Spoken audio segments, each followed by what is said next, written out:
Well, hello, friends, and welcome to the Astrology University podcast and this episode of the Cosmic Eye Forecast. This is our new monthly forecast, and this month we're going to be talking about Virgo season. Woohoo! And I am joined by the amazing and talented Vanessa Montgomery. Hey, Vanessa, thanks for joining me Hey, today. Tony. Thank you. And hi, everyone. Awesome. So I'm going to start out by, I've been nominated by Vanessa to talk about Virgo this time. Usually we have Vanessa lead us into the signs that, we have the podcast, the forecast oriented toward the changing of the sun and shifting into a new sign. And Vanessa usually leads us into that. But today, since I have 6 planets in Virgo, she nominated me to kick things off. So I'm going to lead you into Virgo right about now. So Virgo is a sign that gets a bit maligned. All the signs get maligned a little bit, but Virgo is one of the signs that we love to hate on a bit. And I like to reframe some of the keywords that we use for Virgo. So I'm going to do a little bit of that today for you. And this is really taken from a presentation that I give to my first year astrology students at Astrology University as part of our 4-year program. We talk about the signs as gateways to embodied experience. And all of that is to say that we're kind of trying to reframe our experience of the signs so that we can step into the energies and embody them in ways that feel more empowering to us. And I like to take students into this experience of the signs by talking about the energetics underlying them. And one potential energetic underlying the Virgo energy is purification. And I zeroed in on this word through experience a few years ago at a spiritual retreat center that I used to attend and go on meditation retreats at, where they referred to the team of people that were in charge of cleaning up the rooms as house healers. And I just love that. And they had a little placard about the house healers, and they described them as coming into your space with the intention of purifying your living space. And I just love that. And something clicked for me. I was like, oh, Virgo isn't just about criticizing, it's about purifying as well. And I think this is a wonderful word, purification, for Virgos to hold on to consciously and aim their actions towards, because it aims for a somewhat higher intention than perfection, for instance, which, as we all know, is impossible as a long-term goal. So when expressing positively, Virgo purifies our tangible experience of life, not only for itself, but can also do this for others. And believe it or not, Virgos can actually set others at ease when this intention is applied skillfully. And taking concrete steps towards fixing or adjusting or cleaning up a space, a situation, or an environment can still or calm the nervous system and the mind, allowing for more earthy grounding. So fulfilling some of the earth potential of Virgo. And this can set the stage for concentrated periods of work, for instance, which Virgo is really into as well. And it's not unlike the way you might clean up the kitchen before you start to cook, or sweep the front steps of your office in preparation for welcoming people in.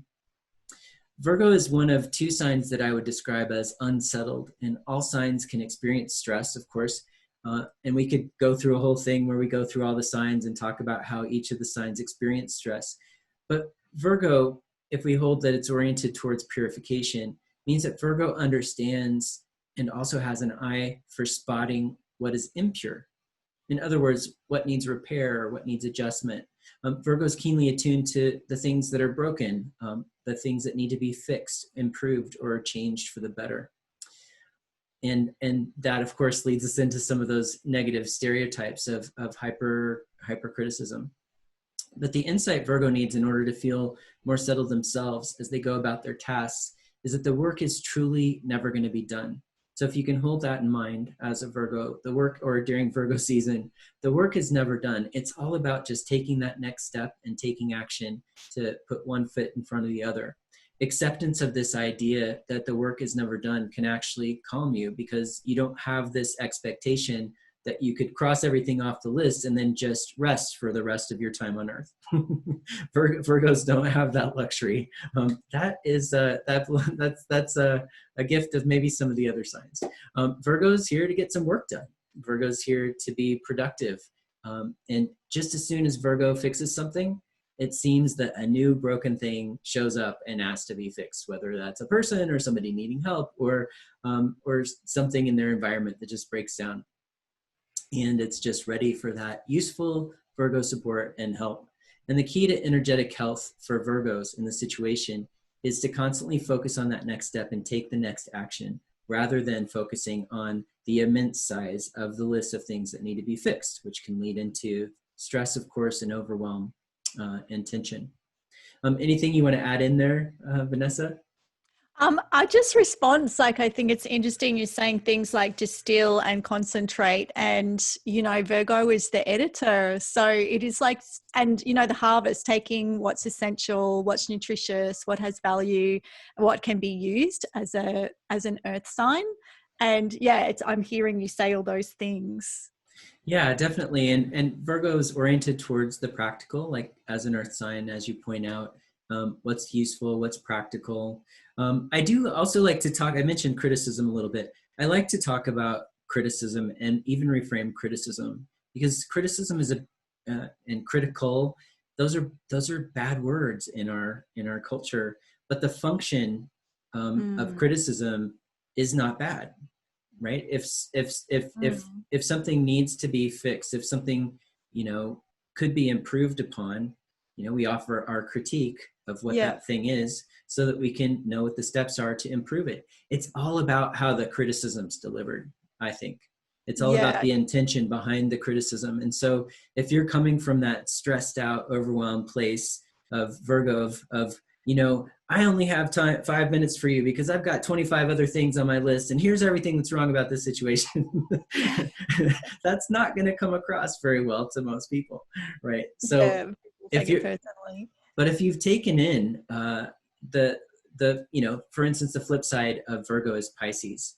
And so another keyword that I love as an antidote to Virgo stress and overwhelm is allowing.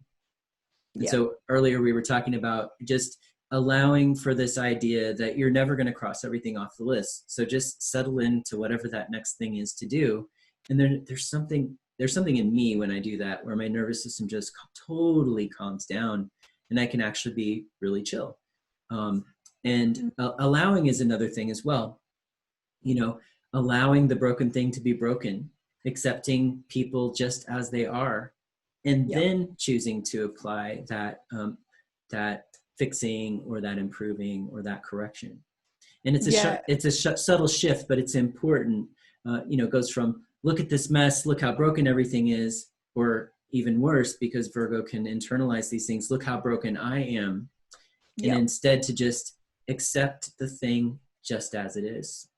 Yeah, I think that every sign has the pitfalls that equal the superpower, don't they? So it's being really clear about that and how to use it as a power rather than a pitfall. Definitely. I love that idea. And speaking of powers, another thing we talk about with Virgo is an orientation towards service. But I like to talk about this in a little more detail as well, because when Virgo gives, it really needs to do so as a choice and not as an obligation.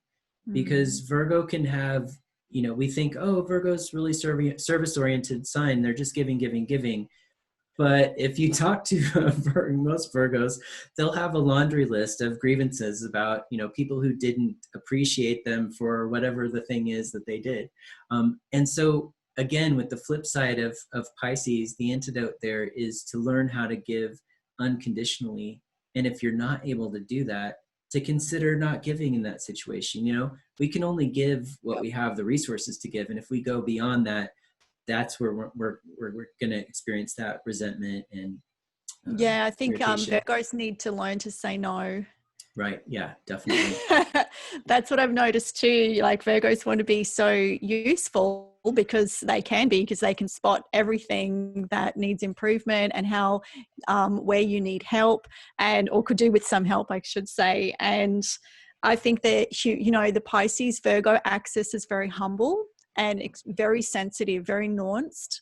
And I don't think people realize, like people know about Pisces, but don't realize so much about Virgo. So I think Virgo will often get themselves doing so many things that then other people, they know the Virgo is going to have it done. So perhaps they slack off, and it's really important to be mindful of that. And if anything, just channel what would a Virgo do? That's what I do. And I know, Tony, that you're going to be prepared. You'll have everything. Like you can catch everything. I could be such a lazy Sagittarius, and I suppose I am a little bit today. But usually I'm really aware of that, not to pile everything onto the Virgo just because I can, because then the Virgo will snap and will be like start to build up resentment, and it's not balanced. So yeah, I'm just like, what would a Virgo do? Virgo would be prepared.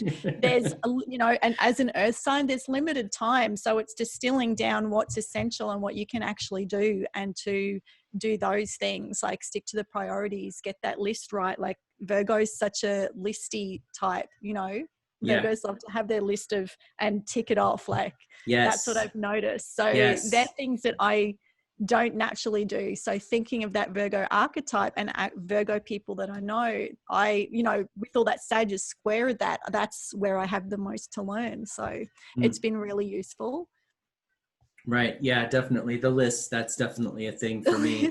I love nothing more than crossing something off the list.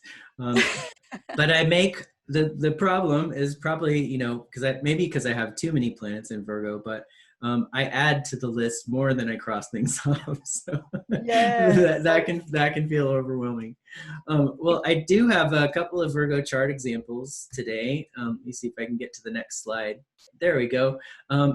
First one is Maria Montessori, who you pointed out, Vanessa, when we were chatting as we were preparing today's episode. And I just have a couple of quotes from Maria Montessori. Virgo, another thing we say about Virgo is that it possesses some kind of natural humility. And I think you can hear that coming through this quote from Maria Montessori, who you may know as kind of pioneering a form of education that's still used today. And she says, the greatest sign of success for a teacher is to be able to say, the children are now working as if I did not exist. So really not even taking any credit for, her system or what she's doing there. And that's the greatest sign of mastery, is that if the children are working as if she wasn't even there. So Virgo humility, though, only comes into balance if Virgo appreciates itself and cares for itself and accepts itself and accepts others just as they are.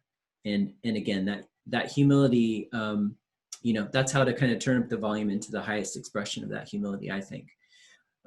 Virgo analyzes and measures, and Virgo is focused on the steps in a procedure and whether they work or not. And Maria Montessori said, one test of the correctness of educational procedure is the happiness of the child.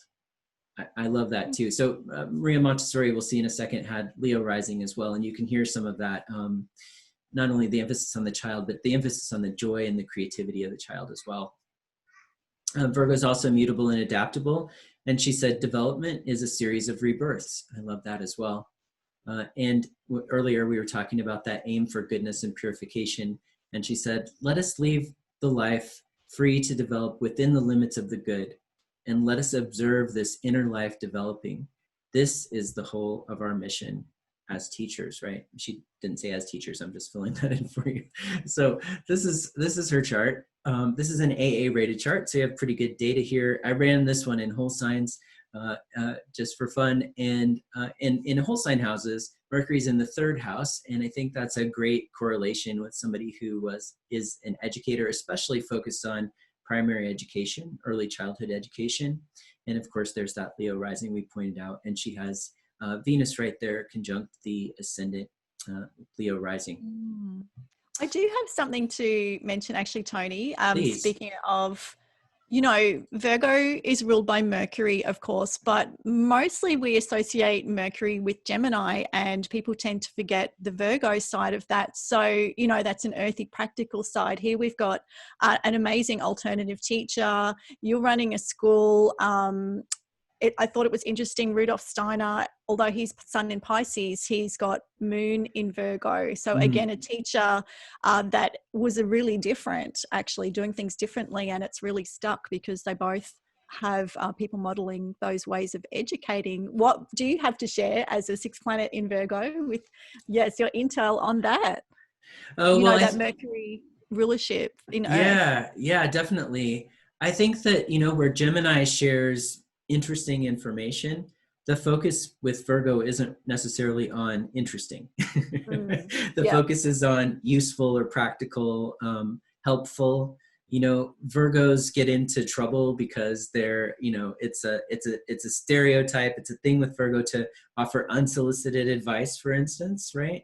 And it's usually coming from a place, just speaking from personal experience, I'm usually thinking, well, if it were me, I would want to know there was an easier way to do that, right? And so if I'm sharing that with you, I think I'm helping you by giving you this information that you clearly didn't have, otherwise you would be applying it. The fact is that it's not always about the information, and unsolicited advice is just that. So it's, for that particular dynamic, it's all about, asking somebody, I mean, just offering, hey, I know another way you could do that that might be easier. Do you want me to share that with you? Rather than just saying, look, you should be doing it like this. You're doing it all wrong, right? Yeah. Again, it's So it about, comes across as a criticism if you say it that way. right. Totally. Yeah. Totally. Yeah. So it's all about the delivery, and it's even tricky, saying, hey, I have some unsolicited advice. Would you like to solicit it? It's tricky because it could still come across as unwanted. So it's a fine line there. But again, it's all about the intention, I think. And I think that you're where I'm getting at here is that Virgo's ruled by Mercury, and so we're talking about information and communication. So it's still about communication and sharing something. It's just that the nature of the information is maybe different. Well, I know we have a lot of ground to cover. I have one more chart example. Maybe I can just breeze through this really quickly. But this is the chart for Ava DuVernay, who's a film director and documentarian. And this is her chart run in Placidus for people who like Placidus. So something for everyone today. and with this particular way the wheel is drawn, if you like whole sign houses, you can identify the whole sign houses really easily just focusing on the colors where the signs are. But DuVernay has the Sun in Virgo conjunct Mars, and we have AA data for her as well. So we've got a great birth time for her. And that Sun-Mars conjunction is part of a T-square. And the Sun and Mars are opposite the Moon in Pisces, and they're square Neptune in Sagittarius. Now, T-square is a complex signature, and it's often described as challenging or negative, but the fact is that people with T-squares are extremely productive because that irritating energetic behind the T-square compels the person to take action in response, and they tend to create great works as a result of that, whether that's, in the case of this person who's in the public eye, or even great works in your own life. If you add in Virgo to the conjunction, the Sun-Mars conjunction, which is, it's going to have that drive to, in addition to the tension of the T-square, that drive to fix the broken things, or, as we see so much in her work, to offer critiques of culture that are useful and suggestions for improvement, maybe for better efficiency. In her case, there's definitely an attention towards people's suffering and inequity, and we see that opposition with the Moon in Pisces, and awareness of human suffering is coming into play there. And all of these are going to be tied in, all these ideas are going to be tied into that driving force of the T-square. And she has been an extremely productive person. You might know her from directing her film Selma, which she was nominated for an Academy Award for, and she was also nominated for an Academy Award for her documentary 13th, which is focused on race in the United States and the criminal justice system. Totally worth a watch if you haven't seen it. It's not light viewing, but it's important viewing. And I think, all these tensions in DuVernay's chart really come through her work as well. She's really, if you look at any of her work, there's tension in her work.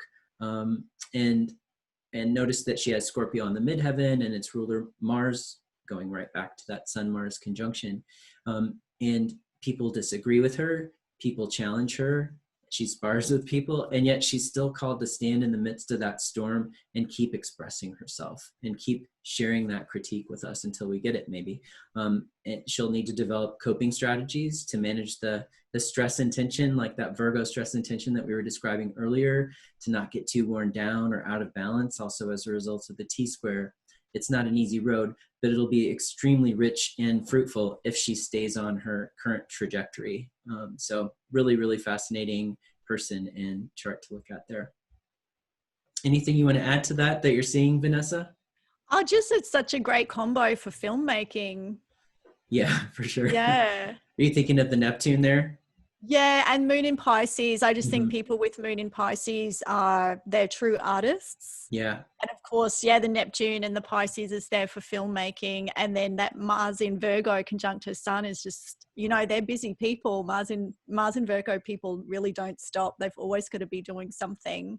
So yeah, Definitely. yeah. And if I don't know her work, actually, I'll have to look her up. But it sounds like there's of course, that service. You know, she's making films in service. Yeah, for sure. And it's interesting what you're saying about the moon in Pisces and Neptune there too. I was just thinking about, I don't have the quote on hand, but there's a quote where somebody's asking her about her film Selma, which is about MLK and the civil rights movement. And they were kind of critiquing it because there are parts of it that weren't historically accurate.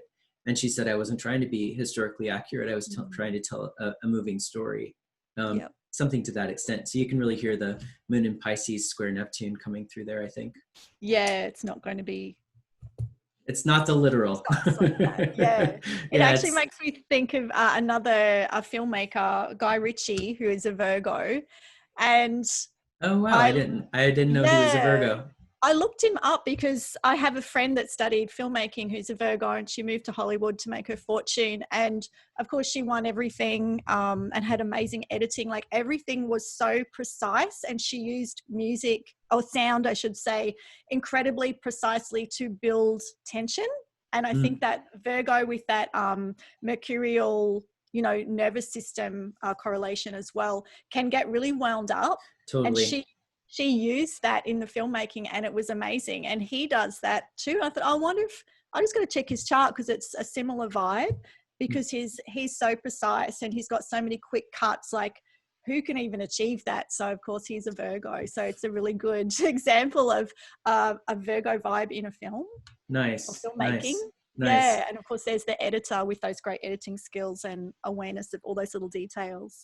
It's tweaky. It's really tweaky. It's really precise. Yeah. I love that. So that's Virgo season, and also a yin sign. Yin mutable sign. Yin mutable. Thank you. And Vanessa, do you want to lead us into the monthly moons? Yes. So this month we have, I'll just look up my little bit of, where are my moons? Yes, September 2nd, we have a full moon in Pisces, of course, the opposite sign.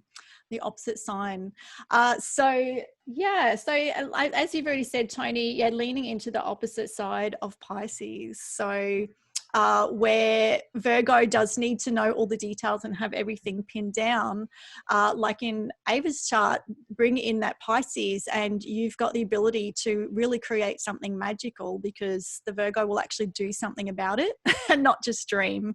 But the Pisces has the dream and will have the belief. It's not, you know, you can't see it or define it yet. That's the Pisces. But the Virgo's role is to define it and pin it down and bring it down to earth out of, you know, that nebulous imagination. It's a beautiful combination. It's a very artistic, practical combination, I think. Actually, my little cousin has that. She's a musician, and I just see it at work. She's a worker, but she's a dreamer at the same time. So yeah, the polarities are always, they just cover so much ground. So the full moon in Pisces, look for, like, what's the dream? What's the dream you want to bring in? Look for that. You know, there's that idea of the full moon illuminates what the seeds of intention you planted on, you know, the new moon 6 months ago in new moon in Pisces. So if you've been doing that, or even if you haven't, have those intentions so that your conscious mind will see what you're looking for, that full moon light will reveal it and shine on it. you know, there's that thing of we see so much with we see so much, but we don't see it consciously. So just sort of flag it for your mind to show you, and you'll be surprised at what turns up. Yeah, That's there's a lot of magic in the moon in Pisces, I think. So magical, so beautiful. The unity thing that we could really do with right now as well. Like there's so much literally social distancing and things coming between us, and masks on our, you know, coming between us. And it's a good moment to get back into remembering all those places that we intersect. And, you know, in terms of true health, we don't survive without that. We don't survive if we're separate. You know, that feeling of unity really buoys us up in terms of health. So, and in human connection, so important. We're obviously not telling people to take their masks off, but I'm having a vision of the other night in the park by my house. People are playing music there on the weekends, and it's a small, you know, neighborhood gathering, and everybody's doing their social distancing and all that. But a woman had brought together these really long, I guess they were 6 feet long scarves, and she had a bunch of people in the audience grab, you know, end to end of the scarf and then hold another scarf so that another person could be tethered at the other end, and to create this whole long, beautiful connection of people. It makes me think of the moon in Pisces. It was very colorful, and they were kind of weaving in and out through the park, and it was it was just, it was a way to be connected safely, but to still create that feeling of connection. So beautiful image. Yeah. There. So that's a good point to remember that on. Right. Yes, definitely. So our next segment is Give Me the Headlines. Give me the headlines, Tony, the key signatures. So you've got the big one for the month. Tell us about that, the Mars square Saturn, right? Yes. So we have a couple of big ones this month. One we've been talking about for a while now. Mars is going to turn retrograde in Aries, the sign of its rulership, on September 9th. And as we lead up to that, Mars is already in Aries, and Mars right now is in close orb of the square with Saturn. And it's in that square for about 2 weeks. This aspect is usually really fast, usually 2 or 3 days, because Mars is usually moving quickly. And so usually it's like a, you know, frustrating day or two, but then it's relatively uneventful, except as a trigger, unless you have it in your birth chart. But as kind of a transit, it tends to move quickly. Not this time, because Mars is already moving really slow and just coming, you know, as it comes to a stop on the retrograde on September 9th. So it's already moving really slow. And this means we have this pretty strong Mars square Saturn energy for about 2 weeks from today. We're recording this August 17th in the United States. It's August 18th for you, Vanessa. Yeah. And that goes through August 27th. Or so, you know, just depending on your orbs. So, but a good 2 week period there where it's pretty strong energy. More headlines. What I think is a really, really positive one, and definitely an energetic that you want to focus on and take advantage of this coming cycle, Virgo cycle, is 3 weeks of Mercury in Virgo. So Mercury will enter Virgo on August 20th if you're in the United States, and it's there through September 5th. So this is a time where you really want to take advantage of Mercury being in one of the signs of its rulership. For some people, Mercury in Virgo is exalted, others not. People quibble over that. But in any case, Mercury's in the sign of its rulership, and you can really focus on and accentuate some of those energetics that we were talking about earlier. So it's a really good time to focus on analyzing problems, to focus on problem solving if you've had some challenges. And there are going to be a couple of little extra windows there that we'll talk about soon with some sextiles and trines to Mercury. Another important thing to note this cycle is Jupiter goes direct September 12th. So if you've been in a process of revisioning revisioning your big vision for the world or your life or the meaning of life, you may be coming to a close with that process and be able to kind of move forward again as Jupiter goes direct September 12th. And we'll also talk about later, the moon's going to be out of bounds for a couple of days this month. Yes. So what does that mean? I'm going to tell you when we get to that. I want to save that one for The creative challenge Creative points. challenge Yeah, points. yeah. Okay, So well, I'll come in with a little bit of about that square, because yeah, it's just please. a signature for the rest of the year, and if anyone follows a few different astrologers, that's a lot of people are talking about, and then the rest of the year. So this is what it's all about, is that those Mars squares, and Pluto's still in on that, isn't it, even though it's not exact. Exactly. And so I've been thinking about that a bit, and I keep mentioning 1988 and not doing my exams. So, and I was thinking, why is it such a similar signature? So I looked back, something I reckon it was square some planets in Capricorn. And of course, that Mars retrograde in Aries was square quite a lot of planets in Capricorn. So it wasn't just the Interesting. Mars retro in Aries, it was, squaring up against the long game that you're meant to be doing, or the establishment. So Neptune was in Capricorn, and at one point there was a stellium, Uranus was in there. In actual Capricorn season, there was the sun. Like, there was like 5 or 6 planets that Mars was beating up against. And I was thinking about it more like, if you've got a lot of fire signs, you're going to go with the Mars. If you've got a lot of earth signs, you're probably going to lean into the Capricorn vibe. So That's a great knowing point. Yeah, so I obviously went with the Mars and went night clubbing and didn't do my exams for my long game. So knowing that, it's good to think about, actually I do really need to push myself with that Capricorn stuff in your long game. If you're Capricorn, don't be all or a lot of earth, don't be all to the establishment and following the rules. It's really about making a breakthrough with both, but also doing your homework. That's great advice. That's great advice. Another thing I think we might be called on to develop during this time is tenacity. I don't know if I've told you the story before, Vanessa, but when I was doing a research project on Mars Saturn aspects in the natal chart, I just thought of the word tenacious, and I thought, that's a great Mars Saturn word. And I Googled the word tenacious, and I just Googled quotes with tenacious or quotes with tenacity. And I kid you not, the first whole 2 pages, because I looked at the first person's birth chart just out of curiosity. I was like, I wonder if they have a Mars Saturn aspect, and they did. So I looked at the second person, and they did. And so I looked at the third person, and they did. I was like, holy cow, stop it. And then for the whole 2 pages of people with tenacity in their quote, they had Mars Saturn aspects. Wow. And I was like, this is definitely a thing. Yeah, I love intuitive guidance like that. That's fantastic. So I think that, if we think about what is tenacity and how do you get it, you don't develop tenacity because things are going along, smoothly and easily. You develop tenacity because you're trying to get something. I mean, in this case, we're talking about Mars and Aries squaring off with Saturn and Capricorn. And so Mars and Aries, your personal will, you're trying to get something, and it's being blocked through maybe the square, some kind of roadblock like we talked about before.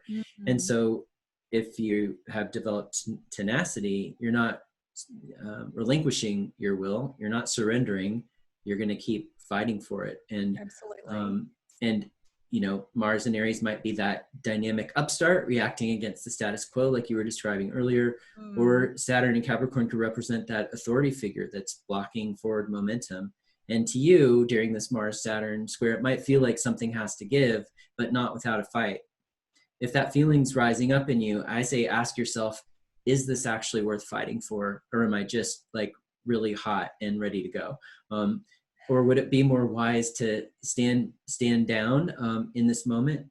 Or would it be more wise to actually stand my ground because this is something I truly want and believe in?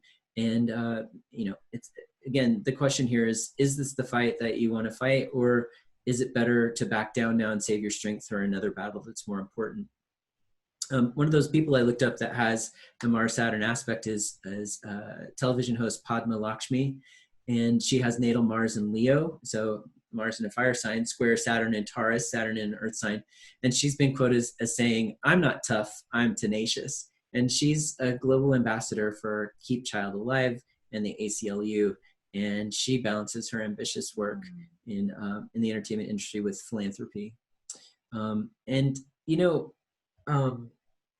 thing I wanted to say is that under this Mars-Saturn square, we may need to muster up the determination needed to get our way, to actualize our will, or even stand our ground and fight for what's right, if that's for what's called for. Just to learn something from these folks who have these natal Mars Saturn aspects, who have developed tenacity and tenaciousness, because in the collective, we're going to definitely witness plenty of conflicts as well.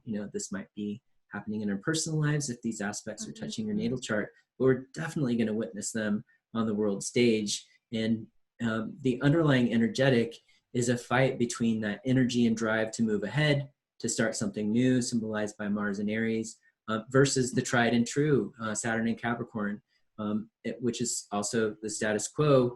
And it may be that the status quo is saying to Mars and Aries, you can't do that, or you can't do it like that. But on the flip side, Saturn and Capricorn could be representing the voice of reason or prudence that's asking us, is this really a viable plan? And have you thought about all the ways it could go wrong? Because Mars and Aries probably didn't. No. Right. Just do it. Just do it is Mars and Aries. I don't know who actually made that slogan, but I would love to find out that they had Mars and Aries. The Nike Just Do It. Yeah, the Nike slogan, just do it. Yeah. I don't know who created the slogan. And usually these things are created by a group of people in a room brainstorming. So, I don't know if we can actually know, but it would be fun to find out. I did hear an interview with I can't remember if it was the person or the advertising agency that was talking about that, but I'll have to look back into it, but they were really excited about having a positive message, even though it was used for advertising. They knew that it was like changing people's lives, and they had a lot of feedback on people that were like, I just did that. Like that helped me as a motto, just do this or just do that. So it was definitely there. And I was just thinking about how that square's been coming through on a mundane level. Like, I know in the US that like post boxes are getting taken away. So the tenacity, well, how are you going to like get in there to change the system if you can't even vote? Like that's where that Mars is going to come up, and no, people aren't going to take it lying down. Like that's the good thing about squares, Yeah, so definitely. In one's own life, what is it that you need to push through that is a bit of a mountain? Oh, I like that. For that. The other mundane thing that I found, because I was looking around thinking, I wonder how that's coming up, was the warp speed vaccine situation. Like it's so Marsy, but you need that Capricorn to do the testing and develop it. Like Capricorn's about over time. Mars is about right now in Aries. Yeah. So there you have that square, like, well, what are you going to do? Like, it's good the Mars in Aries is getting it happening. I'm not having a debate on whether it's good or bad, just the situation. So that was a classic. Yeah, but because they need to bring in the Capricorn and take the time to do the testing. Yeah, you can imagine those conversations happening, right? Where it's like there are people in there that are saying, we have to get this done, hurry, hurry, hurry. And then there are other people being the voice of reason saying, you can't just unleash an untested vaccine on the world. Oh, no, you cannot. So what a classic example. Totally, yeah. So interesting times ahead. Well, the last thing I wanted to call out to you about this particular Mars-Saturn square is a technical thing. And first thing is that it's going to repeat again. So, it's hot during this 2-week period, but it's going to come back again at the end of September. And then there's an interesting development with it, because Mars is retrograde during the cycle, spends so long in Aries. It comes back again in the beginning of January, but it's going to come back in totally different signs. It's going to come back with when Saturn and Uranus have crossed over into Aquarius. And so it's going to have a different dynamic, but I still intuitively feel like these three squares are connected in one storyline. So I say, use this as a little experiment and notice what's arising in this period from August 17th to the 27th. If you track mundane cycles, maybe you just kind of take note of the headlines and what's emerging, what's being talked about, what are some of the big challenges that are coming up right now, or maybe challenges that are coming up for you. And then notice what happens in late September and then again in early January, because I think this may be part of an unfolding story that requires some of the Mars-Saturn skills I've described to navigate, and that in January, maybe there's a coming full circle, or maybe the challenge is presented in a new way that also presents an opportunity for resolving it. So this is a great, sorry, do you want to add to that, Vanessa? Oh, I was just looking at, I do have notes on Saturn was actually in 1988 with that Mars square, was also in Capricorn at one point. There was actually 6 planets in Capricorn at one point. So oh, wow.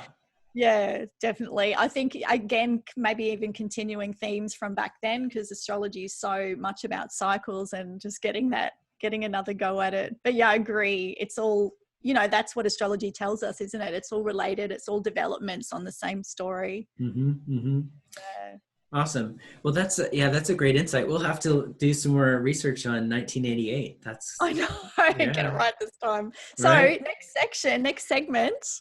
Yeah. Well, actually, no. Before we go to the next segment, I thought this would be a great time for our break, our public service announcement break. So I'm going to go ahead and we're going to take a short break, and I'm going to share some information about a nonprofit I'd like to call your attention to, and we'll be back in just a moment to finish up with our next segment.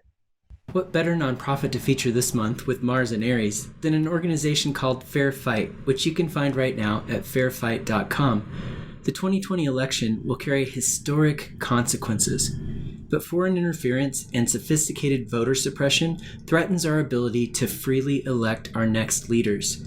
You can join Fair Fight's effort to fight back by starting early and working together to ensure that every American voter's voice is heard and that leaders with integrity are voted into office. Fair Fight 2020 is building voter protection teams with Democratic state parties or local allies across the country to protect the right to vote. And now is the time to join in. Sign up today at fairfight.com to ensure that 2020 is a fair fight election. And now, back to our podcast. All right, we're back, folks, and ready for our next section, which is called Opportunity Knocks.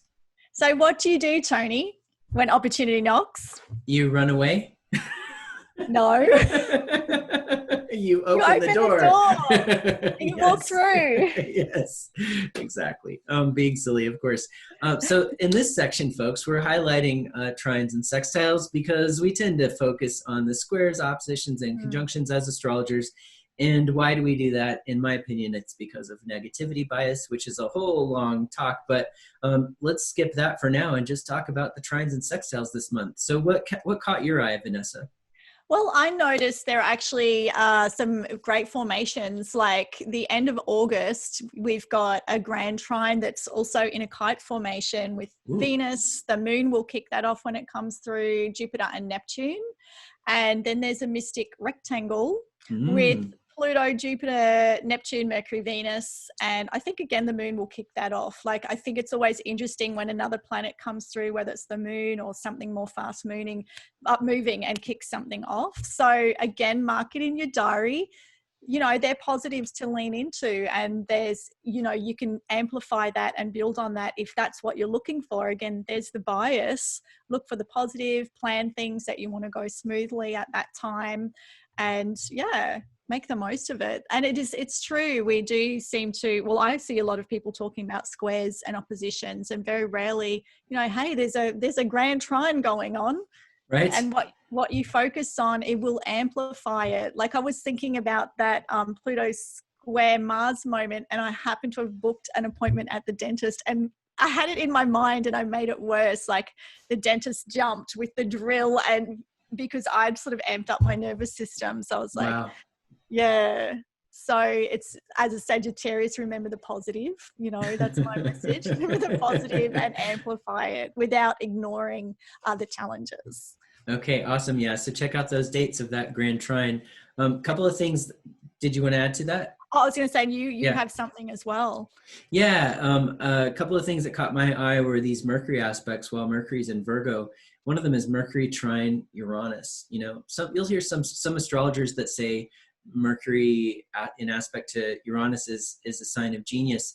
I don't know about that. I think it's definitely an interesting potential, but it's interesting to think about in terms of this trine, what you could do with this energy, like Vanessa was talking about. How might you channel it? So this could be a time where you could use that practical Virgo energy and analytical energy and communicative energy and have maybe inventive breakthroughs in Definitely solutions, isn't it? Very solutions. creative. Yeah. And And to, it's gifts as well, those trines, I mm, say. And Uranus is like, man, anything could happen. When I got my book deal, Uranus was transiting in trine to my Mercury. oh, cool. They're real gifts. Yeah. Yeah. So being open to the creative lightning bolts. Yeah, for Yep. sure. And Yep. ready to pivot. You know, Mercury is and Virgo is mutable and ready to pivot and go with the flow, especially under pretty much any Uranus aspect. Absolutely. Get ready for anything. But I'm kind of picturing, like, as we're talking and talking about lightning bolts, like setting up that lightning rod to channel the energy that you wanna channel in that moment. Um, Yeah. and then And another also opportunity. I was going to say, being open to, like, we've had a lot of things thrown up on the table for us to, like, reassess and learn new languaging and from other people's points of views, and Right. to open our minds so much. Like, that's a great moment to look into that stuff with an open mind and expand your mind as well. I like that. And Mhm. those dates are that's around August 25th in the United States. That'd be August 26th for you. That's when it's exact. So you got a little bit of lead up time there before and after. Mercury's fast though, so it's just a moment. You really want to write down that exact date and try to catch it then. Mercury in Virgo will be trine Jupiter just a couple of days later on August 29th. And that might be a good time to channel some of that Virgo energy into opportunities for support. So maybe support from a Jupiterian benefactor. It could be a good time to ask for help from somebody like that with a project that you're having, or to come up with practical solutions to problems. It could be a good day to tackle projects. Jupiter could kind of help expand on that Mercury energy and give you that drive and gusto to work through your long to-do list. And it's a really important action day where Mercury wherever Mercury or Jupiter are in your chart. So look to see where Mercury and Jupiter are transiting, and those houses of your chart might be activated by these energies that day. And it's definitely not a day to sleep through, I don't think. Absolutely not. Make the most of it. Yeah, Yeah. and communication, like, do you have something you want to get across the board? It's more likely to go. The end of the month is looking very positive, end of August. Yeah, definitely. Mm. And then there's one more day I wanted to call your attention to, especially in the context of the Mars Saturn stuff and everything going on. And this is September 7th. So write down that date. And on that day, the moon is in Taurus trine Jupiter. And if you are into electional astrology, this could be a good day to scope out for an electional. There aren't a lot of great electional days left this year where we have a lot of the conditions that we like to look for with electional astrology. And on September 7th, the moon is waning. It's not always my favorite for electional dates, but there's so many good aspects that day, and the moon has a good final result if you are into that technique. But the reason I'm calling it to your attention, folks who are listening, is that I feel like this day with the moon in Taurus trine Jupiter could have a calm before the storm feeling, or an eye of the hurricane feeling, where you really want to kind of use the calm energy that you could tap into of that moon in Taurus to slow down, appreciate the good things in life, and really take stock of those life's more sensual pleasures, and rest in preparation for the challenges that we're all about to face with the Mars retrograde cycle. Yes, absolutely. And you also we're going to talk about the moon out of bounds, Tony. That's your speciality, and I'm always up for hearing and learning more about that. Yeah, and that takes us into our section called Creative Challenge Points. And Yeah. so the moon is out of bounds. The moon's been going out of bounds about once a month, and it's out of bounds this month in September from September 11th to 13th. And note these dates and be really careful in your personal interactions on those dates, especially with those closest to you. And here's why. Emotions might run high, and you may be feeling especially sensitive on those days. And because the moon's in Cancer, and because of the aspects with the moon, objectivity may be just out of reach. Remember, Neptune's in Pisces. So this would be a good time to sit with your feelings, to be with your feelings, to experience your feelings, give space for your feelings to process. You don't necessarily have to be alone, but alone time can sometimes help, or some alone space. And then spend some time doing reflection. Turn up the volume on self-care with the moon in Cancer as well. Wherever we have the moon out of bounds, or any planet out of bounds, that planet can be amplified, or exacerbated, or it can be more extreme in its behavior. So you just think about, what would the moon in Cancer be like if it was extreme? So strong emotions. That's where I'm going with that. It could be that simple. So also really, really important, to turn up the volume on self-care. There's an opportunity here as well with the moon in Cancer for imagination, and especially with the aspect to Neptune, daydreaming, and emotionally driven meditation practice, like those where you're actively embodying a positive emotion in order to create more of that experience in your life. So it could be really great days for those kinds of meditations. So really carve out that space for that creative time. And like the positive side of a moon out of bounds and in Cancer, I'm wondering if that's, you're more open to see people as family or bring people in, that kind of thing. I like that. Yeah, it could be. I mean, it could, I was saying do some emotional work by yourself, but there was part of me that was like, I feel like the moon in Cancer, the connection is important as well. Yeah. Yes. So maybe it's a good time to process with your family, or just to create that feeling of, to kind of huddle up with the people that make you feel safe. Yeah, and maybe you're actually going to be more open to doing that and reaching out as well, especially for people that may have been feeling a bit isolated and start to close down emotionally and batten the hatches a little bit. It might help push everyone back out again. Definitely. Well, but we should say in the section a few words about Mars retrograde too. Yes, it's going to be a big deal. We're not talking about it at length today, in part because I'm going to give a webinar on it for Astrology University here in a couple of weeks. But for now, I just want to share a little bit of the big picture highlights. And for me, one of those things is that, when Mars goes retrograde, Mars is about, it's about action, and it's about forward movement, and it has to do with our ego drives. So if you're midstream on a project that's been moving forward right now, maybe because, after all those retrogrades we've just been through earlier in the year, now Mars is in Aries, and after Mercury went direct, there was a bit of whoosh of energy. And if you've been kind of caught up in that whoosh, and you're midstream on a project that you've been moving forward on, and then all of a sudden Mars retrograde hits, and feels like there's a monkey wrench thrown in, or maybe it feels like, it's Saturn. Remember we talked about that Mars-Saturn square, and Saturn's in Capricorn. So maybe it feels like a roadblock, or it feels like some challenge from the status quo, like we were describing earlier. It might be, just hold some space for the idea that it might be like that because there's something about your project that you need to adjust before moving forward.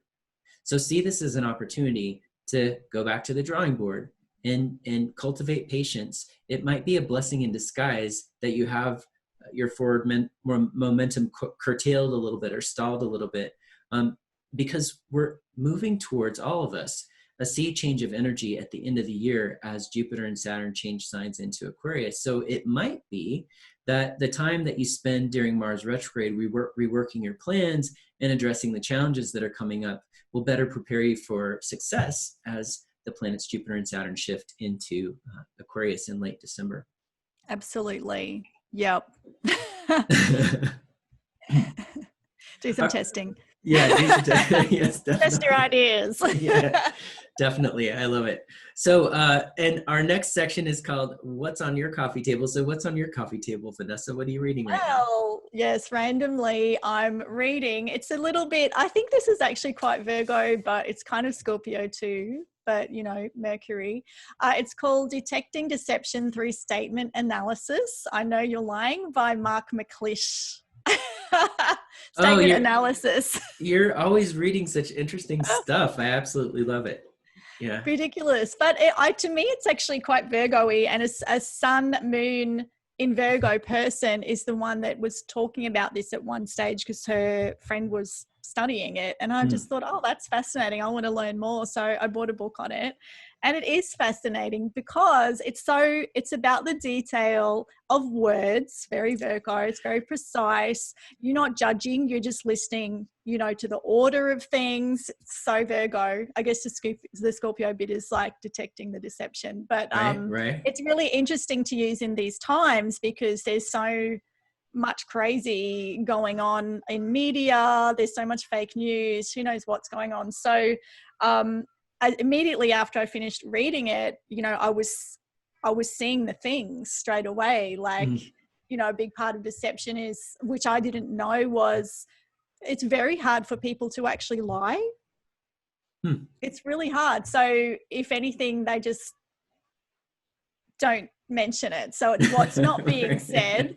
It's also people will tell the truth in the statement, actually, because it's hard to lie. Like, it's just, there's, you know, we kind of truth serum-y, actually. So it's spotting when they've said it but even though it sounds like they're saying something else, they've actually told you. So the point was saying, just take it for granted that the person is speaking the truth. You've just got to hear it. Wow. So I really enjoyed that. So yeah, just sort of listening to the news and official statements by people in power, you can just straight away pick out what's either true, what's not true, or at least what's not being said, that they're withholding information. Right. And I've done a lot of body language study. So with the statement analysis, and then, you know, the hand comes to the mouth or you know, touches their ear, it's that trying not to say something. It means they've got more to tell you, but they're not going to. Interesting. Yeah, fascinating. And what about you, Tony? What is on your coffee table?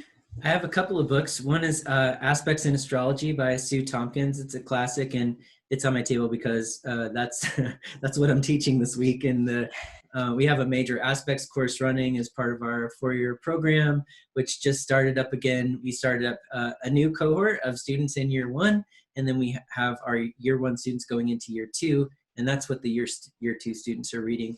And then the other book that just made it onto my coffee table, or my desk rather, was a gift from a friend, and who knows that I love biographies and autobiographies. And this is called More Myself, A Journey by Alicia Keys. So it's autobiography by Alicia Keys. I can't wait to dive into it.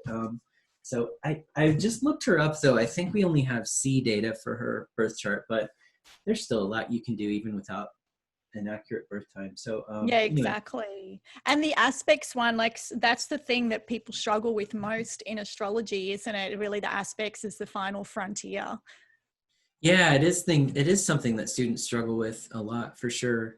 So yeah, I'm having so much fun already in this course, and aspects are it's something you can study over and over and always get something new from, I think, too. Yeah.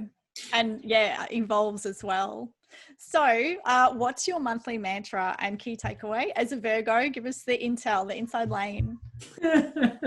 Well, my key takeaway has to do with that Mars retrograde, I guess, which if you have a major new project in the works, consider launching it sooner than later if it's ready to go. So if you're listening to this before, you know, I believe it's like September 9th, right? That Mars goes retrograde.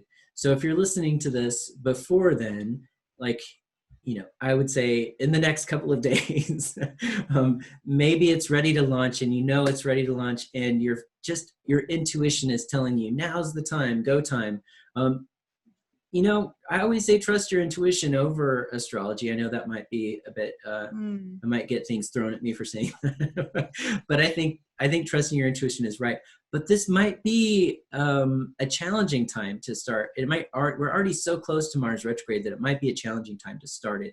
So it might be better to wait. Again, trust your intuition, but if you can put the brakes on until next year, like the beginning of next year, feasibly, and it wouldn't cause you too many problems, it might be better to wait and see what happens, because we're going to go through a lot of changes this fall. And like I said, that sea change of energy, and you might be in a completely different place by the time January rolls around. So I say turn up the volume on your patience mindset right now and dust off your anger management tools, both for the Mars square Saturn, but also just Mars retrograde in Aries. And then don't forget to use August 20th to September 5th while Mercury's in Virgo to analyze, to critique, to write, to communicate your dissatisfaction in healthy ways, to fix the broken things, to help a friend, to take care of something practical for someone in need without asking for anything in return. That's my takeaway. And then my monthly mantra is going to be, I accept myself exactly as I am, even as I also take practical steps to change in possible ways. And I've got a couple of them here. Also just, I am worthy. I am worthy. I am worthy. I am worthy.